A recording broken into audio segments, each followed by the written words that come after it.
Many years ago, in a noisy compound close to the Federal University in Ibadan, lived a young man named Patrick, a final year student of 24, who believed that life had cheated him personally. He behaved as if destiny had held a meeting one night and decided that he should suffer small just for entertainment. Patrick lived in that compound with his uncle, a man known as Uncle Bayo, who worked as a mid-level civil servant and carried his responsibilities like a man balancing a tray of eggs on his head, carefully with each step because one mistake could scatter everything. Uncle Bayo had his own wife and 3 children, yet he still agreed to take Patrick in when Patrick gained admission into the university. This was a decision that had sounded noble in the beginning, but had slowly become a private burden that nobody spoke about openly. However, Patrick did not see this burden. All he saw was wickedness. If you asked him about his uncle, he would adjust himself, clear his throat as if he was about to address the nation, and then begin his speech with full confidence. My uncle does not like me. That man is stingy, very stingy. Even water, he can measure it. His friends would laugh because Patrick had a way of exaggerating things. One evening, as they sat outside on the long wooden bench there, Patrick began again. Imagine, I told him I need money for textbooks. Textbooks, oh, not even club. He said I should go to the library. So I should go there and be smelling dust with old men. One of his friends, Ade, who was always ready to support foolishness, nodded seriously. That is wickedness. If he knows he cannot take care of somebody, why did he bring you from the village? Patrick snapped his fingers. That is what I am saying. Why bring me? To suffer me? They all laughed. Meanwhile, inside the house, Uncle Bayo was seated on a small plastic chair that had one leg slightly shorter than the others, eating his dinner slowly while his wife spoke in a low voice. The landlord came again today. He said we are owing 2 months now. Uncle Bayo nodded without looking up. I will settle it. How? She asked. He did not answer immediately. He simply continued eating as if the food would provide an answer if he chewed it long enough. Outside, Patrick was still explaining his suffering. See, if I have my own money, I will not even stay in that house again. I will just move out. That man likes control too much. Another friend laughed. But you are still eating his food. Patrick paused for a second, then quickly recovered. That one is different. That one is just survival.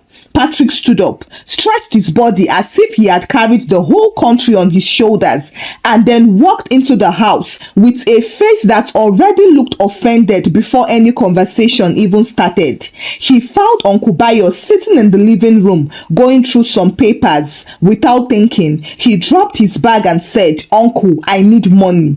Uncle Bayo looked up calmly. For what? Patrick frowned immediately, as if the question itself was an insult. For what? Uncle, I am in school. What do you think I need money for? I am asking so I will understand, Uncle Bayo replied. Patrick shook his head slowly. That is the problem. Every time explanation. Can you not just give me money without asking questions?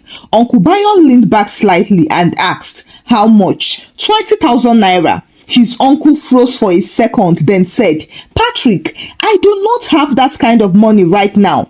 Patrick laughed in disbelief. You do not have. So what do you have? Because I don't understand this your life. His aunt, who had been listening from the kitchen, stepped closer and said, Patrick, talk with respect. But Patrick was already warming up. Respect? Auntie, I am tired. Every time I do not have. Am I the only person in this house? Do I not matter? Uncle Bayo did not raise his voice. He simply explained, I am doing what I can. Patrick spread his hands wide and said, that is the problem. What you can is too small. That sentence landed like a slap, even though no hand was raised. For a brief moment, nobody spoke. Even the noise from the compound seemed to reduce as if it was also listening. Then Uncle Bayo nodded and said, "If what I can is too small, then you will manage it like that." Patrick hissed loudly, picked up his bag again, then turned towards the door. "Don't worry," he said as he walked out. "Very soon I will leave this house. I will not suffer under any wicked man again." He stepped outside and met his friends exactly where he had left them, as if the conversation inside had only been an intermission. "What happened?" Ade quickly asked. Patrick shook his head. "Forget it. That man is wicked. Confirm wicked." They all nodded. Inside the house, Uncle Bayo remained seated for a while. Then he smiled and said, "He is young. He does not understand." His wife folded her arms slowly. "But how long will we keep saying he is young? This boy is 24 years old. At what age will he understand?" Uncle Bayo shrugged. "It is not completely his fault. The way the world is now, everybody believes that help must come quickly and fully. Nobody sees the small efforts anymore." His wife sighed. "Small efforts will not pay school fees now." Uncle Bayo nodded slowly. "I know." A long silence followed now because both of them were thinking about the same thing without saying it. The landlord had come earlier that day. The children's school fees were due. Food prices had increased again. Transport was no longer smiling. Life itself had become like a stubborn creditor that did not accept excuses. After a few minutes, Uncle Bayo stood up and walked into the bedroom. His wife followed him. Inside the room, he bent down and pulled out an old brown envelope from under the bed. He opened it carefully and began to count the money inside. 1,000, 2,000, 5,000, 7,000. He stopped. His wife watched him. "Is that all?" He nodded. "That is all." She sat down on the edge of the bed. "But you told the school you would complete the balance this week." "I know," Uncle Bayo said. "And the landlord said if we do not pay at least 1 month, he will remove the zinc." "I heard him," Uncle Bayo said again. "And now Patrick is asking for 20,000 naira as if he is asking for pure water." Uncle Bayo let out a small breath that sounded almost like laughter but carried no joy. Life is teaching that boy, but he's not yet listening. His wife shook her head. "Sometimes I feel like calling his mother in the village to come and see how her son is behaving." Uncle Bayo raised his hand. No, don't do that. She already has her own struggles. There is no need to add this one. At that moment, one of their children ran inside the room. "Daddy, my teacher said we should bring money for excursion tomorrow." Uncle Bayo looked at her helplessly and asked, "How much?" 2,000 naira, she replied innocently. Uncle Bayo nodded. "Okay, go and sleep. I will give you tomorrow." The girl smiled wider and ran out again. When she left, the room felt even heavier. His wife looked at him. "Where will you get it from?" Uncle Bayo closed the envelope and slid it back under the bed. "I will find it." "How?" she asked again, but he did not answer immediately. Instead, he picked up his phone and scrolled through his contacts slowly. Then he stopped at a particular name, Mr. Salisu. His wife watched him. "Another loan?" He nodded. She frowned. "But you have not finished paying the last one." "I know," Uncle Bayo replied. "So how will you pay this one?" Uncle Bayo looked at her and smiled bitterly. "One problem at a time." He stepped out of the room and went to stand near the corridor where the network was always stronger. He dialed the number and placed the phone to his ear. "Good evening, sir. I am sorry to disturb you at this time." "Yes, sir. I wanted to ask if you could help me with a small amount. I will repay it soon." "Yes, sir. Thank you, sir." When Uncle Bayo returned inside, his wife immediately asked, "Well?" He nodded. He agreed he would send it tomorrow. Relief passed through her face quickly, but it did not stay long. "How much?" 15,000 naira, Uncle Bayo replied. She blinked. That means you will still add your own money to complete the school fees." "Yes," Uncle Bayo nodded. "And what about the landlord?" she asked. "We'll talk to him again." She shook her head slowly and said, this life. Uncle Bayo sat down and said, sometimes I wish Patrick would just see small, not everything, just small of this struggle. His wife looked at him and shook her head again. One day he will understand. Uncle Bayo nodded slowly. Yes, one day. But life, as it usually does, did not wait for understanding before it began to move, and before anybody could notice how quickly time was passing, months had turned into years, and Patrick finished school and stepped into the kind of world that does not ask whether you are ready before it tests you. At first, Patrick carried his confidence like a well-ironed shirt. He spoke big, worked fast, and believed that once he graduated, life would finally apologize to him for all the suffering he had endured under what he still referred to, even in his absence, as that wicked uncle's house. He moved to Lagos with one small box, 2 pairs of trousers that had seen better days, and one stubborn belief that success was waiting for him at the bus stop. The first week in Lagos welcomed him with heat that seemed personal. The sun did not shine, it attacked. The traffic did not move, it negotiated. And the people did not walk. They hustled as if standing still could reduce their chances of survival.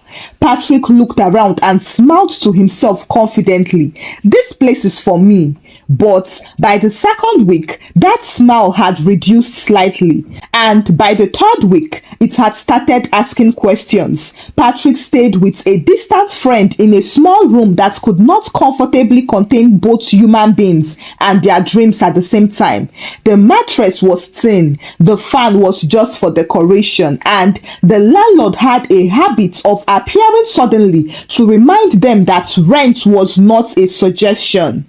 One evening, as they sat on the floor eating garri with groundnuts, his friend told him, Patrick, you need to find something quickly. Lagos does not feed people that are thinking too much. Patrick nodded, even though he did not fully understand what thinking too much meant until life began to explain it to him in practical terms. He started looking for jobs, moving from one office to another, submitting CVs that were read politely and ignored professionally. Some places told him to wait, some told him they would call him, while some told him nothing at all, which was the worst kind of response because it left hope hanging without direction.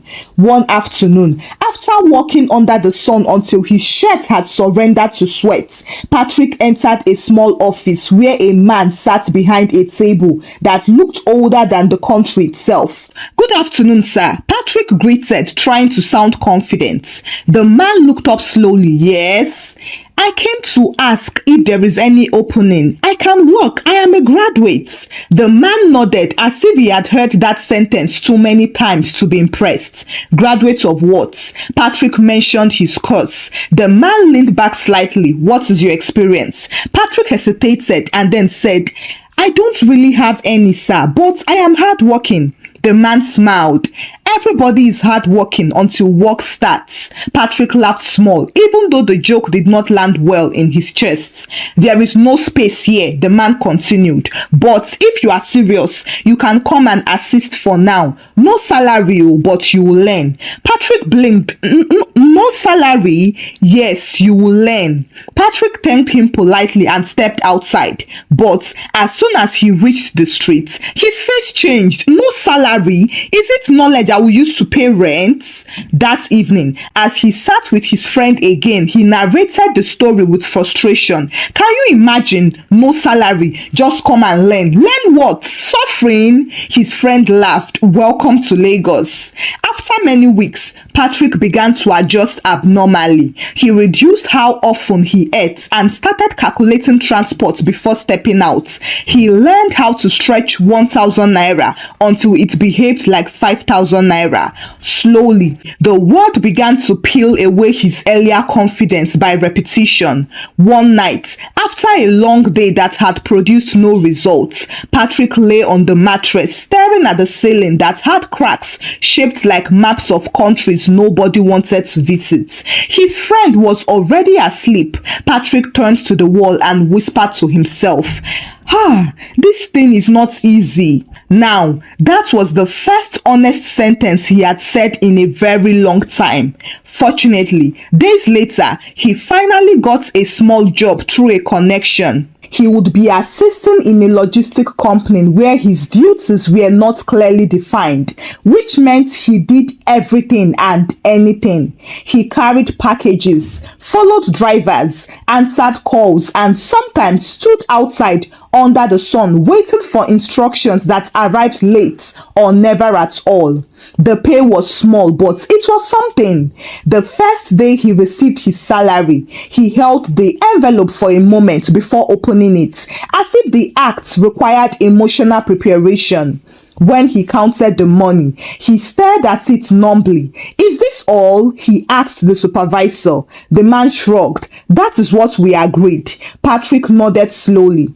That night, he went home and sat down without speaking. His friend noticed and asked, "What happened?" Patrick shook his head. "Nothing." But it was nothing. Something was happening inside him, even though he did not yet have the words for it. Over time, Patrick began to observe things he had never paid attention to before. He noticed how his boss spoke nervously when clients delayed payments. He noticed how drivers complained about fuel prices. He noticed how people who looked strong during the day sometimes sat quietly in the evening counting money with faces that showed calculations more than satisfaction.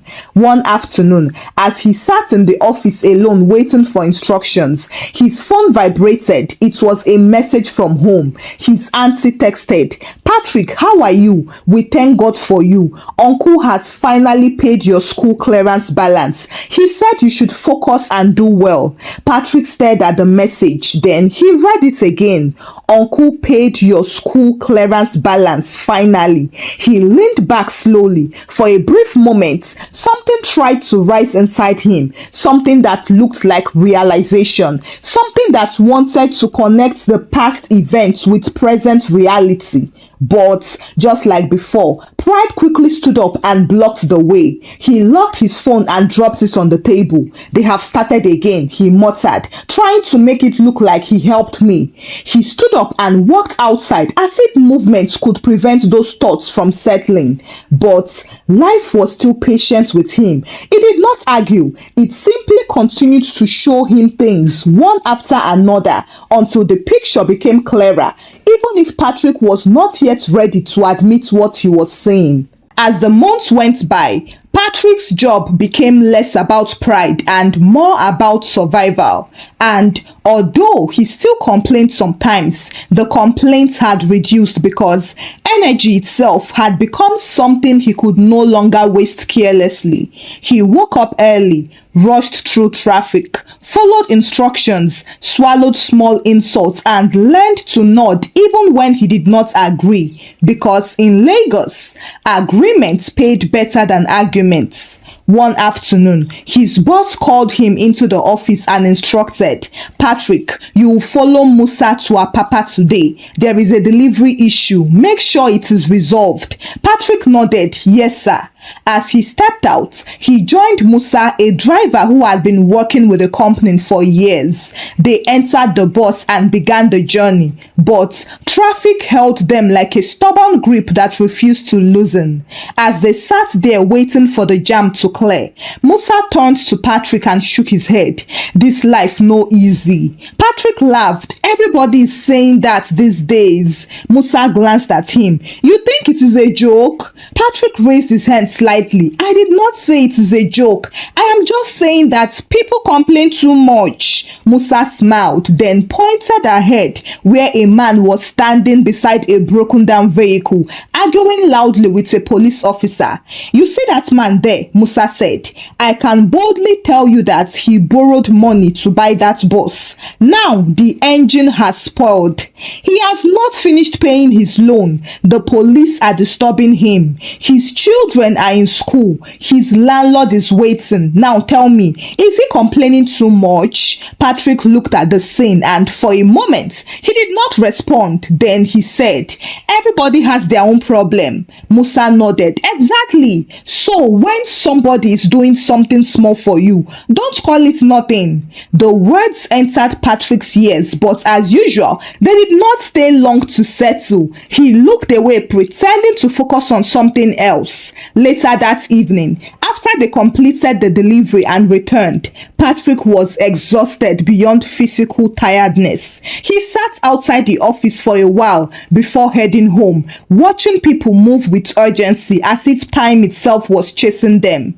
When he finally got back to the room, his friend was not there. He dropped his bag, removed his shirt and sat down slowly on the mattress. Then he picked up his phone and scrolled through his contacts until he saw a name, Uncle Bayo. He stared at it. His thumb hovered over the call button. For a brief moment, something inside him that looked like humility tried to come out, but then his face tightened. He locked the phone again and dropped it beside him. There is no need, he muttered to himself. Unfortunately, life continued to teach him lessons. One morning, Patrick's boss called him again and said, Patrick, we are reducing staff.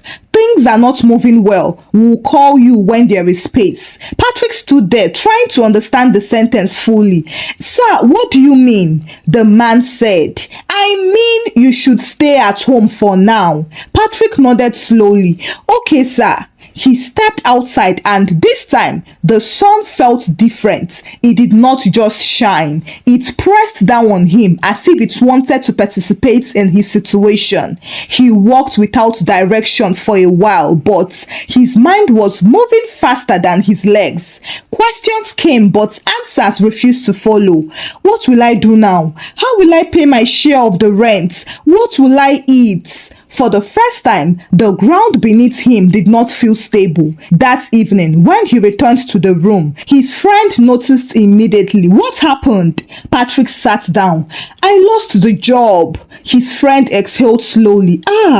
They both remained silent for a while. After a few minutes, his friend said, you will find another one. Patrick nodded numbly. That night, sleep did not come easily. Patrick turned from one side to another as his mind kept on replaying conversations, calculating possibilities and confronting realities he had once dismissed. At some point, he sat up and looked around the room. Then, without thinking too much this time, he picked up his phone again, scrolled and stopped at Uncle Bayo. He stared at the name longer than before. Then he sighed. Let me not start what I cannot continue, he muttered and dropped the phone again. The next morning, reality returned with full force. His friend stood over him and said, Patrick, you will not sleep your life away. You need to go out today. Patrick sat up slowly and asked, go out to where? His friend shrugged. Anywhere, just move. That is how Lagos works. If you stop moving, it will forget you. Patrick nodded and got up. He dressed up, adjusted his shirt and stepped out again into the city that had no patience for hesitation. That day, he moved from place to place, asking questions, dropping CVs, making inquiries and receiving the same familiar responses that now sounded like a chorus. We'll get back to you. There is no vacancy. Try again next month. At some point in the afternoon, his legs began to protest, so he found a small roadside food stall and sat down. The woman serving food looked at him briefly. What do you want? He replied, rice. With what? The woman asked.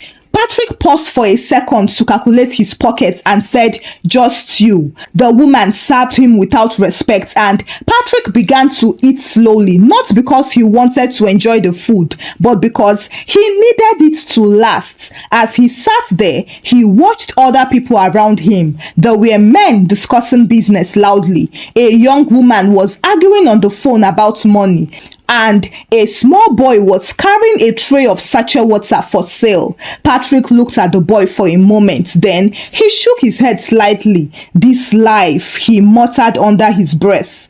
When he finished eating, he paid and stood up, but as he stepped away from the stall, the woman called him back. "You forgot your change," she said. Patrick turned and replied, "Keep it." The woman looked at him again, this time with a different expression, and said, "Young man, don't do what you cannot sustain. If you need your money, collect it." Patrick blinked and said, "It is small." The woman smiled faintly. "That is how it starts. Today it is small, tomorrow you will need it." Patrick hesitated, then he collected the change. "Thank you." As he left, her words followed him. By evening, he returned home with nothing new except tiredness and several thoughts that he did not know how to organize. His friend was already there, sitting outside with another man. He called him. "Patrick, come. This is Kunle. He said there might be something for you." Patrick quickly greeted him and sat down. Kunle looked at him. "What can you do?" Patrick explained, "I can do many things. I am a graduate." Kunle nodded slowly. "Graduate of what?" Patrick mentioned his course. Kunle leaned forward. "Listen, I'll be honest with you. There is work, but it is not what you studied. It is a warehouse job, loading, offloading, and keeping records. The pay is small, though, but it is secured." Patrick did not respond immediately. Kunle continued, "If you are serious, I can put your name, but if you are still choosing work, then you can wait." Patrick looked down briefly, then looked back up. "When do I start?" he asked. Kunle smiled. "Tomorrow." The next day, Patrick found himself in a warehouse that smelled of dust and sweat. The work was not easy. It required strength, patience, and a willingness to be instructed by men who did not care about his degree. He carried boxes, wrote numbers, followed orders, and learned quickly that titles meant nothing in some places. At first, he complained in his mind, but with time, he started to notice how people worked without entitlements. He noticed how some of the men there had families, responsibilities, and pressures far beyond what they showed during work hours. He noticed how they managed their money carefully, how they saved, how they planned, and how they respected every opportunity, no matter how small. One afternoon, as he sat with one of the older workers during a short break, the man looked at him and asked, "You are educated. Why are you here?" Patrick smiled small. "Life brought me here." The man nodded. "Good, then learn from it." Patrick looked at him curiously. "Learn what exactly?" The man adjusted his cap and said, "Learn that nobody owes you anything. If somebody helps you, appreciate it. If nobody helps you, still move on. That is life." Patrick nodded, but this time the nod was heavy. Something in the man's tone entered his soul. From that day, Patrick's approach to life began to change. He stopped waiting for things to happen for him and started paying attention to how things actually worked. He observed how goods moved, how customers negotiated, how small profits were made, and how consistency, even in a place that looked rough and disorganized, could still build something meaningful over time. In a couple of months, Patrick became known in the warehouse as someone who could be relied on. He arrived early, worked without unnecessary complaints, and began to take initiative, much to the surprise of his supervisor. One evening, his boss called him aside and said, "Patrick, I have been watching you." Patrick stood still. "Yes, sir." "You are different now. Before, you used to argue too much. Now you are working." Patrick smiled. "I have learned small, sir." The man nodded. "Good. I want to give you more responsibility. You will start helping with records and client coordination. It comes with a small increase." Patrick's eyes brightened, but he controlled his reaction. "Thank you, sir." That night, when he returned home, he did not sit outside to complain like before. Instead, he sat inside quietly, holding his phone and staring at it again. His mind went back to many moments he had brushed aside in the past, especially the times he had called his uncle wicked without trying to understand the full story. He opened his contact list and paused at Uncle Bayo once again. This time, he did not drop the phone immediately. He held it longer. Then he sighed and said, "Another day." He still did not call. Life continued, and gradually, Patrick moved from survival into stability. The warehouse job opened doors for him. He learned how to manage small transactions, how to speak with customers confidently, and how to identify opportunities. After some time, he started a small side business, buying goods in bulk and supplying to smaller vendors. At first, growth was small. He made mistakes. He lost money. He learned again. Then slowly, the business began to grow. Years later, Patrick moved out of the small room and rented his own apartment. He bought better clothes and now carried himself differently. Then marriage came. Patrick met Amara at a friend's event, and unlike the younger version of himself, who would have been loud and full of empty confidence, this Patrick was calmer, more observant, and more deliberate with his words. Amara noticed it immediately. "You are not like other men here." Patrick laughed. "I used to be worse." Their relationship grew naturally, and within a year, they got married. And for the first time, Patrick began to experience responsibility from a different angle, not as a receiver anymore, but as a provider. Marriage introduced him to a new level of reality. Rent was no longer just a word, it became a deadline. Feeding was no longer a casual activity, it became a daily calculation. When their first child came, the weight increased steadily like water filling a container. One evening, as he sat with Amara going through expenses, she looked up at him. "Patrick, we need to plan better. Things are increasing." Patrick nodded. "I know." Amara continued. "And your family, they might start asking for help." Patrick leaned back and sighed. "We'll handle it when it comes." But he did not know that when it comes was already on its way. A few months later, his phone rang one afternoon while he was at work. It was his aunt. "Patrick," she said, "how are you?" "I am fine, ma," Patrick replied. "We thank God, oh, we heard you are doing well," his aunt said. Patrick smiled. "God is helping." There was a brief pause, then she continued. "Your cousin Tunde has gained admission. He wants to come to Lagos. We were thinking if he can stay with you." Patrick froze slightly. "Stay with me?" he repeated. "Yes," she said, "just to help him settle. You know how it is now." Patrick leaned back slowly in his chair as images flashed in his mind. Memories he had not visited in a long time. Memories of himself in Uncle Bayo's house, complaining, demanding, and misunderstanding all came flashing in his mind. For a moment, he saw shadows in front of him, shadows of pressure, responsibility, calculation, his rent, his child, his business, his expenses. All of them stood up at once. Finally, he said, "I will think about it." His aunt replied, "Okay, God will bless you." When the call ended, Patrick remained seated, staring ahead. That evening, he told Amara, "My cousin wants to come and stay with us." Amara looked at him. "And what did you say?" "I said I will think about it." Amara nodded slowly. "Okay, but can we handle it?" Patrick did not answer immediately. Instead, he stood up and walked to the window to look outside, as if the answer might be written somewhere in the distance. Finally, he said, "I stayed with my uncle.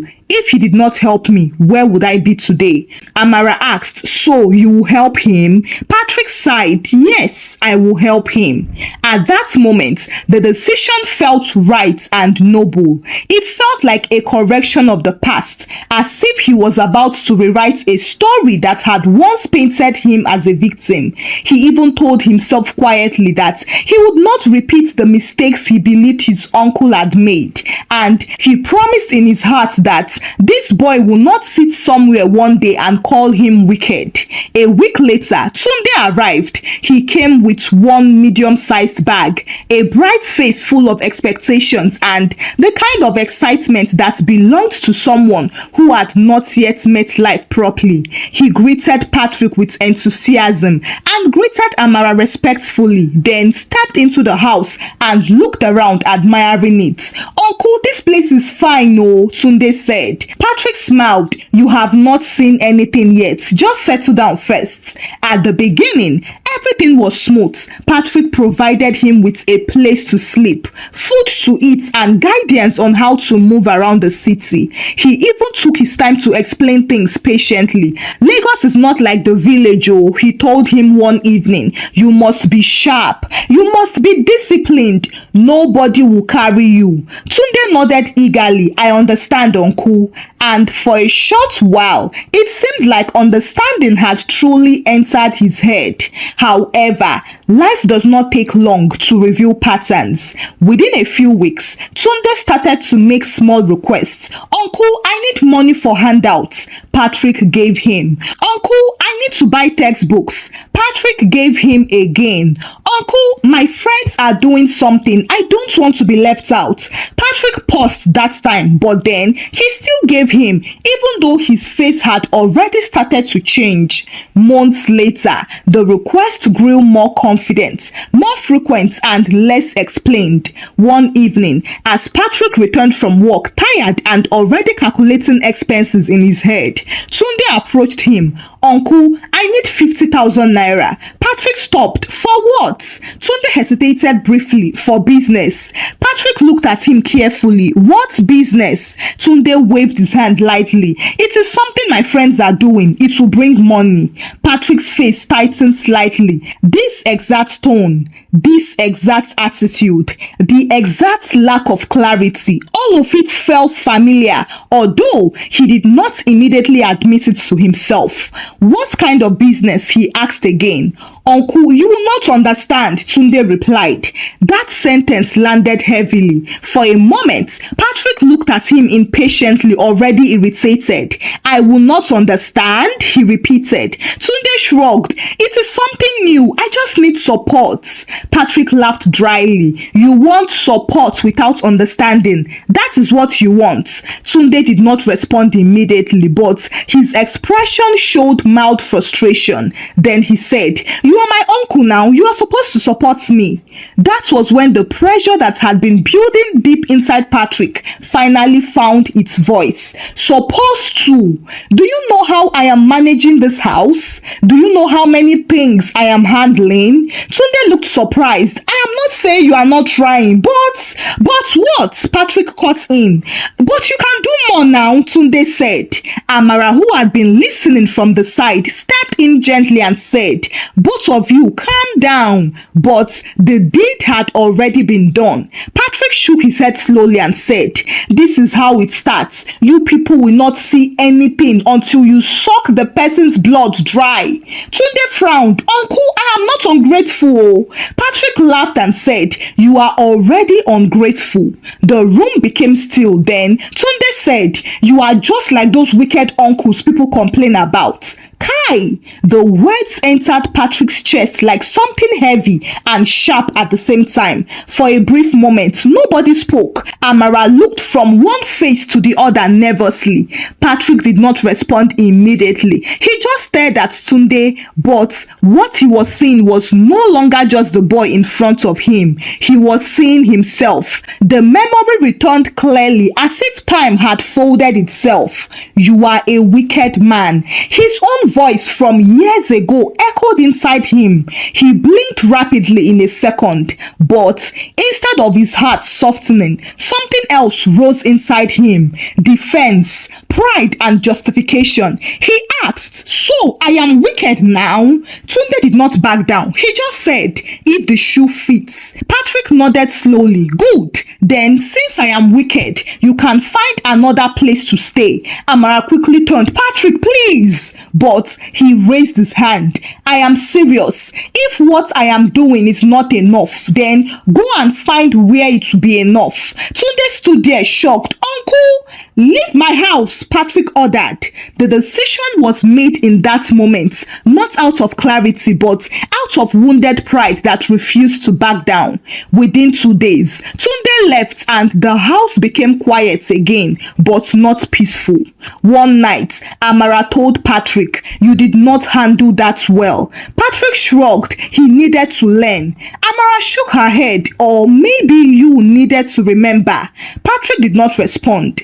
Time moved again, and many years later, Patrick grew older. His business expanded, his children grew, and life looked stable from the outside. But inside him, something had hardened permanently. He became stricter, less patient, and more controlling. He provided, but without softness. Then one evening, as he sat in the living room going through expenses, his son, who was now old enough to speak his mind, looked at him and casually said, "Daddy, you are too hard. You don't help people."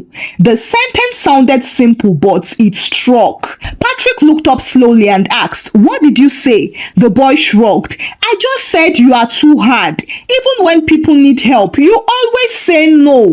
Patrick stared at him, but he was no longer seeing his son. He was seeing a long chain of moments. His uncle, his younger self, Tunde, and now this. He leaned back slowly, and for the first time in many years, the truth entered fully. "My uncle was not wicked," he said under his breath. His son looked confused. "What?" Patrick shook his head slowly. "Nothing." However, that night, he did not sleep early. He sat in the darkness and allowed the memories to play without interruption this time. He saw everything clearly: the sacrifices, the misunderstandings, the words he had spoken carelessly, the same pattern he had repeated confidently, and tears gathered slowly in his eyes. "I was the problem," he whispered. But by then, the cycle had already completed its journey, because the lesson he refused to learn when it was still early had already shaped the man he became. And life, in its fairness, had simply allowed him to experience both sides of the story before revealing the bitter truths. Thank you for watching the story. Kindly share your thoughts about the story with me in the comment section. What lesson did you learn from the story? Kindly share the story out with your loved ones and give the story a thumbs up. Subscribe to this channel if you've not done so by now. Until I bring another story your way. Bye.